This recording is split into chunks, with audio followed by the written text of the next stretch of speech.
Hello વિદ્યાર્થી મિત્રો, very good morning. Shri કન્યા પ્રાથમિક વિદ્યાલય કાલાવડના ઈ લર્નિંગ એપ્લિકેશનમાં હું આપ સૌનું હાર્દિક સ્વાગત કરું છું. વિષય ગુજરાતી, એકમ નંબર 13. શરૂઆત કરીએ ભણવા જઈ રહ્યા છીએ. શરૂઆત કરીએ કાવ્ય છે ગઝલ સ્વરૂપે. જેમ આપણે આગળ છે એ સોનેટ કાવ્ય ભણ્યા હતા, એવી રીતે આ એક કાવ્ય છે અને તેનું સ્વરૂપ છે એ ગઝલ છે. તેનો પ્રકાર છે એ ગઝલ છે, જેમના કવિ છે હર્ષ બ્રહ્મભટ્ટ. કવિ હર્ષ બ્રહ્મભટ્ટ છે તેમને આ કાવ્ય આપેલું છે, જેનો જન્મ 31/7/1954 થયો હતો. કવિ હર્ષ વાડીલાલ બ્રહ્મભટ્ટ મહેસાણાના વતની છે. તેઓ ગુજરાતી સાહિત્યના આધુનિક કવિ અને ગઝલકાર છે. ઉર્દુ ભાષામાં પણ સર્જન કરે છે. ઉર્દુ ગઝલ ક્ષેત્રે નોંધપાત્ર પ્રદાન માટે વર્ષ 2010 માટેનો ગુજરાત ઉર્દુ સાહિત્ય અકાદમીનો ગૌરવ પુરસ્કાર એમને એનાયત થયો છે.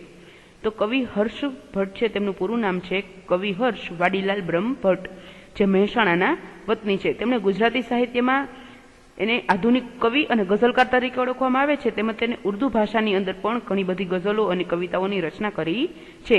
એટલા માટે તેને ઉર્દુ ગઝલ ક્ષેત્રે નોંધપાત્ર પ્રદાન 2010 છે એને શું આપવામાં આવ્યું હતું કે અકાદમીનો ગૌરવ પુરસ્કાર તેમને એનાયત કરવામાં આવ્યો હતો.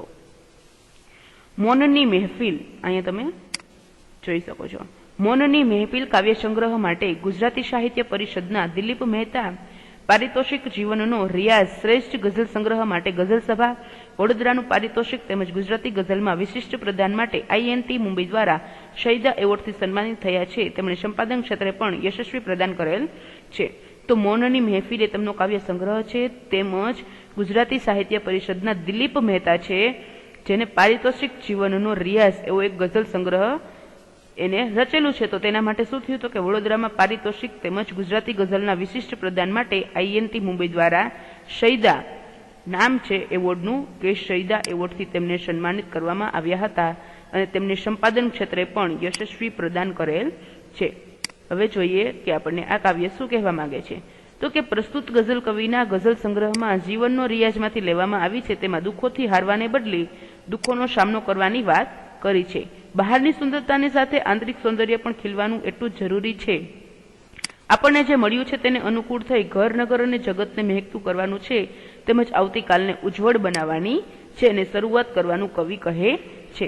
તો કે પ્રસ્તુત ગઝલ, તમારી સામે તમને સ્ક્રીન ઉપર જે પણ કાંઈ ગઝલ દેખાય છે અથવા તો તમારી પાસે જે બુક છે તેમાં પણ તમે જોઈ શકો છો. શરૂઆત કરીએ, જે તમને ગઝલ કાવ્ય દેખાય છે તો એ છે જીવનનો રિયાઝ છે, તેમાંથી લેવામાં આવ્યું છે. એ કાવ્યની અંદર તમને શું કીધું છે કે જેમાંથી દુઃખ છે એને હારવાને બદલે છે એનું શું કરવાનું છે કે દુઃખનો સામનો કરવાની વાત કરી છે. જેવી રીતે આપણે બહારથી સુંદર દેખાઈએ છીએ એવી જ રીતે આપણે અંદરથી પણ સુંદર અને ખીલવાનું કીધું છે. એટલે આપણને જે મળ્યું છે તેને અનુકૂળ થઈ ઘર, નગર અને જગતને મહેકતું કરવાનું છે તેવી શરૂઆત કરવાની કહે છે. એટલે જ કહે છે કે તેમજ આવતીકાલને ઉજ્જવળ બનાવી અને આપણે શરૂઆત કરવાનું કવિ કરીએ છે. તો આપણે પણ કાવ્યની શરૂઆત કરીએ અને જોઈએ કે કાવ્યની અંદર આપણને શું સમજાવ્યું છે. પહેલેથી જોતા જઈએ. આવનારી સૌ ખુશીની વાત કરીએ, એક નવી શરૂઆત કરીએ. હર વખતે શું માત થઈ જવાનું દુઃખોથી, ચાલ આ વખતે દુઃખોને માત કરીએ. બહારથી દેખાય જેવી સ્વચ્છ સુંદર, દોસ્ત અંદરથી એવી જાત કરીએ. હોઈએ ત્યાં મહેકતું કરીએ બધુંય, ઘર, નગર આખું જગત રડિયાત કરીએ. જે મળ્યું એને કરી સૌથી સવાયું, આવનારી કાલને સોગાત કરીએ. પહેલેથી જોતા જઈએ આપણે કે આપણને કવિ છે એ કાવ્યની અંદર શું કહેવા માંગે છે. પહેલું જોઈએ કે આવનારી સૌ ખુશીની વાત કરીએ, એક નવી શરૂઆતની શરૂઆત કરીએ. શું કહે છે કવિ કે જીવનમાં હવે પછી જે ખુશી આવવાની છે એની જ વાત કરીએ. એ રીતે જીવનમાં એક નવી શરૂઆત કરીએ કે આગળ જે થઈ ગયું તે એનું આપણે કંઈ વિચારવું નથી. હવે જે કંઈ ખુશી આવવાની છે તેની જ વાત કરીએ અને તે વાત કરતા કરતા આપણે નવી શરૂઆત કરીએ. એના પછી જોઈએ, હર વખત શું માત થઈ જાવું દુઃખોથી, ચાલ આ વખતે દુઃખોને માત કરીએ. હર વખત એટલે કે દર વખતે જીવનમાં દુઃખો આવે તો એમનાથી આપણે શા માટે હારી જવું જોઈએ. આ વખતે આપણે હિંમતથી દુઃખોનો સામનો કરીએ અને દુઃખોને જ હરાવીએ. આપણા અત્યારે આખા દેશની અંદર કોરોનાની જે પરિસ્થિતિ આવી છે, તો શું કહે છે કવિ અહીંયા? એ જ આપણે સમજાવવા માંગે છે કે આપણા પર જે દુઃખ આવ્યું છે એ દુઃખોથી આપણે હારી જવું નથી. શું કીધું છે કે જે દુઃખ આવ્યું છે એને આપણે સામનો કરીએ અને એ દુઃખોને માત કરીએ, એટલે કે એક દુઃખને આપણે હરાવી દઈએ. એટલા માટે આપણી આજુબાજુ છે એ સમાજ સેવક તરીકે તમે જોવો જ છો. તમે એડ જોતા હશો, પછી કોરોનાની કોલ્યુટ્યુન પણ તમે સાંભળી છે કે જેમાં ચોખ્ખું કહે છે કે આપણે કોરોનાને શું કરવાનો છે? હરાવવાનો છે, કોરોનાથી હારવાનું નથી. એટલા માટે આપણી આજુબાજુ ડોક્ટર છે, નર્સ છે, શિક્ષકો, સફાઈ કામદારો, બધા જ જે સમાજ સેવક છે એ પોતપોતાની કામગીરી બજાવે છે અને શું કરે છે તો કે દેશનું અને આપણા સમાજનું રક્ષણ કરે છે. એટલા માટે કીધું છે કવિએ અહીં કે આપણે દુઃખો છે એનાથી હારવાનું નથી, દુઃખને પણ શું કરવાનું છે તો કે માત આપવાની છે. એના પછી છે કે બહારથી દેખાય જેવી સ્વચ્છ સુંદર દોસ્ત અંદરથી એવી જાત કરીએ. તો શું કીધું છે કે દોસ્ત, આપણું વ્યક્તિત્વ બહારથી કેટલું સ્વચ્છ અને સુંદર દેખાય છે, એટલું જ આપણા અંતઃકરણનું સૌંદર્ય પણ ખીલી ઉઠે એવું આપણે જીવન ઉજ્જવળ બનાવીએ. તમે બહારથી કેવા સરસ સુંદર દેખાવ છો, કાંઈ ઘટે નહીં. આપણે બહારથી મેકઅપ બેકઅપ કરીએ છીએ, ચહેરાને સ્વચ્છ બનાવીએ છીએ, સારા કપડાં પહેરીએ છીએ, તો જેવી રીતે આપણે બહારથી સારા દેખાય છે એવી જ રીતે આપણું અંદર તન મન અને ધન કે આપણું અંદર છે એ પણ કેવું હોવું જોઈએ? આપણી જાત એ પણ સ્વચ્છ અને સુંદર હોવી જોઈએ. તો કે અંતઃકરણનું સૌંદર્ય પણ ખીલી ઉઠે તેવું આપણે આપણું જીવન છે એ ઉજ્જવળ બનાવવાનું છે. એના પછી જોઈએ, હોઈએ ત્યાં મહેકતું કરીએ બધુંય, ઘર નગર આખું જગત રળિયાત કરીએ. શું કહે છે કે હોઈએ ત્યાં, કે આપણે જ્યાં હાજર હોઈએ છીએ ત્યાં બધું આપણા ગુણોથી મહેકતું કરી દઈએ. એ રીતે આપણું ઘર, શહેર અને સમગ્ર વિશ્વને મહેકતું કરીએ. મહેક એટલે કે સુગંધ, કે આપણે જ્યાં હોઈએ છીએ, જ્યાં તમે ઊભા રહો એટલા વિસ્તારની અંદર કોઈ પણ વ્યક્તિ તમારાથી નારાજ હોવો જોઈએ નહીં. તમે જ્યાં ઊભા રહો છો ત્યાં તમારા ગુણગાન ગવાય એવું તમે કામ કરો. એટલા માટે શું કહે છે કવિ કે આપણે જ્યાં હાજર આપણે હોઈએ છીએ ત્યાં આપણી ગુણોથી આપણે શું કરીએ? બધું મહેકતું કરી દઈએ. પછી ઘર, નગર અને આખું જગત પણ કેમ ન હોય? તો કહે છે કે આપણું ઘર, શહેર અને સમગ્ર વિશ્વને મહેકતું કરીએ. એના પછી કે જે મળ્યું એને કરી સૌથી સવાયું, આવનારી કાલને સોગાત કરીએ. શું કહે છે કે આપણને જીવનમાં જે મળ્યું છે એને સૌથી સવાયું, શ્રેષ્ઠ કરીને આપણા ભવિષ્યને એની ભેટ ધરીએ. તો વિદ્યાર્થી મિત્રો, તમારું કાવ્ય માત્ર ને માત્ર અહીંયા પૂરું થઈ જાય છે અને આટલું જ છે. આપણે ફરીથી એક વખત છે તેનું અનુવાદન જોઈ લઈએ કે કવિ છે એ આપણને કહે છે આપણા જીવન વિશે કે તમે કેવા કાર્ય કરશો કે તમારું જીવન છે એ સુગંધિત થઈ જશે. તો શું કીધું છે કે આપણે છે એ જે કંઈ પૂરું થઈ ગયું છે એને વિચારવાને બદલે હવે જીવનમાં જે કંઈ ખુશી આવવાની છે તેની વાત કરીએ અને જીવનમાં એક નવી શરૂઆત કરીએ. એના પછી શું કીધું કે દર વખતે જીવનમાં દુઃખો આવે તો આપણે એનાથી હારી જવાનું નથી. આપણે હિંમતથી એ દુઃખોનો સામનો કરી અને એ દુઃખોને જરાવી દઈએ. જેવી રીતે આપણે બહારથી સુંદર દેખાઈએ છીએ એવી જ રીતે અંતઃકરણ એટલે કે અંદરથી પણ સુંદર અને સ્વચ્છ દેખાય અને આપણા જીવનને ઉજ્જવળ કરીએ. જ્યાં આપણી હાજરી હોય ત્યાં બધું આપણા ગુણોથી મહેકતું કરી દઈએ અને આપણું ઘર, શહેર અને સમગ્ર વિશ્વને મહેકતું કરીએ. આપણને જીવનમાં જે મળ્યું છે એને સૌથી શ્રેષ્ઠ બનાવી અને આપણા ભવિષ્યને તે ભેટ કરીએ. તો વિદ્યાર્થી મિત્રો, અહીંયા તમારું કાવ્ય છે એ પૂર્ણ થાય છે. આપણે આગળ છે એ જોઈએ કે આ કાવ્યની અંદર તમે ઘણા બધા અઘરા શબ્દ છે એ જોયા હશે. તો અહીંયા તમને શબ્દ સમજૂતી આપેલી છે. શબ્દ સમજૂતી તમારે ફરજિયાત ગુજરાતીની પાકી બુકમાં લખવાની છે. તો જોઈએ, વખત એટલે કે કાળ અને સમય, જાત પંડ અથવા પોતે, રડિયાત સુંદર, સોગાત એટલે નજરાણાની ચીજ, નજરાણું એટલે કે ભેટ. તમને નીચે રૂઢિપ્રયોગ આપેલા છે. એક જ રૂઢિપ્રયોગ છે જેમાં છે કે માત કરવું એટલે કે હરાવવું.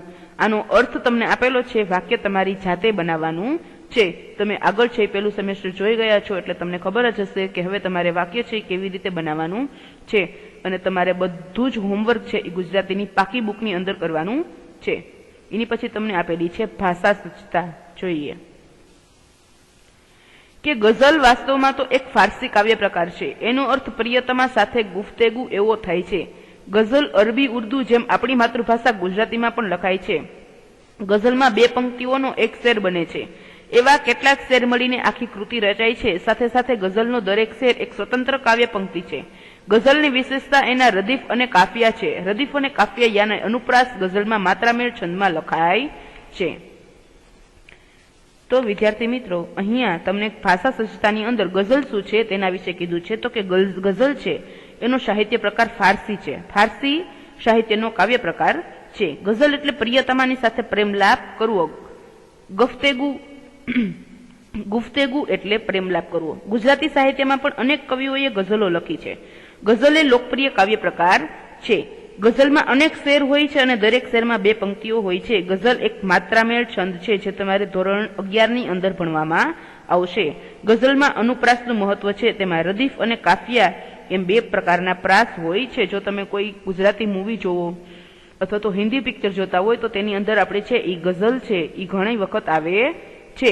જો તમને કોઈ આવી ગઝલ અથવા તો કોઈ એવા શેર યાદ હોય શાયરી સ્વરૂપે કે જે આખી કૃતિ રચાઈ અને ગઝલ બનતી હોય તો તમે તમારી ગુજરાતીની પાકી બુકની અંદર પણ લખી શકો છો. અને ખાસ કરીને વિદ્યાર્થી મિત્રો, તમે મેગેઝિન છે એ વાંચતા હશો તો મેગેઝિનની અંદર એક આખું આવે છે, એક આખું પેજ આવે છે જેની અંદર ઘણી બધી કવિતા અને ગઝલ પણ હોય છે. તો તમે એમાંથી પણ કોઈ એક સારી એવી ગઝલ છે એ ગુજરાતીની પાકી બુકની અંદર લખી શકો છો. એના પછી જોઈએ અભ્યાસ. નીચેના દરેક પ્રશ્નના ઉત્તર માટે આપેલા વિકલ્પોમાંથી સાચો વિકલ્પ પસંદ કરી અને બોક્સમાં લખવાનો છે. તો તમને નીચે 4 વિકલ્પ આપેલા જ છે. એ તમારે શું કરવાનું છે તો કે બોક્સની અંદર લખી નાખવાનું છે. તમારે ફરજિયાત છે એ વિકલ્પના ઓપ્શન લખવા જરૂરી છે, નહીંતર ખબર નહીં પડે કે શું જવાબ આવતો હતો. તમને 3 ઈ આપેલા છે. એના પછી તમને એક વાક્યમાં ઉત્તર આપેલા છે. એ પણ તમારે ગુજરાતીની પાકી બુકની અંદર લખી નાખવાના છે. પછી તમને સ્વાધ્યાય આપેલું છે કે નીચેના પ્રશ્નોના ઉત્તર લખો. એ પણ તમને 4 છે. અને ખાસ કરી અને નીચેની પંક્તિઓ સમજાવો. આપણે ગુજરાતીનું અનુવાદન કરેલું છે એટલે તમને ખબર પડી જ જાય કે કઈ પંક્તિ છે અને એનું ગુજરાતીમાં અનુવાદન શું આવશે. તો પંક્તિઓનો ભાવાર્થ તમારે સમજાવવાનો છે. એના પછી છે પ્રશ્ન નંબર 3 કે નીચેના શબ્દોના અર્થ આપી તેનો વાક્યમાં પ્રયોગ કરો. તો રડિયાત, તો આપણે શબ્દ સમૂહમાં જોયું હતું રડિયાત એટલે સુંદર, તો તમારે તેનો અર્થ આપી તેનું વાક્ય બનાવવાનું છે. બીજું તમને સોગાત આપેલું છે તો આપણે એનું પણ જોયું હતું કે સોગાત એટલે ભેટ અથવા તો નજરાણું. તો એનું પણ તમારે શું કરવાનું છે તો કે વાક્યમાં પ્રયોગ કરવાનું છે. એના પછી તમને આપેલું છે એ જોઈએ કે નીચેના શબ્દોને શબ્દકોશ ક્રમમાં મુજબ ગોઠવવાના છે.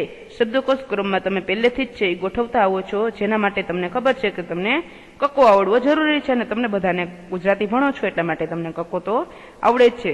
તો તમારે છે એ શરૂઆત કરવાની ક થી અને શું કરવાનું છે કે એને શબ્દકોશ પ્રમાણે ગોઠવવાના છે.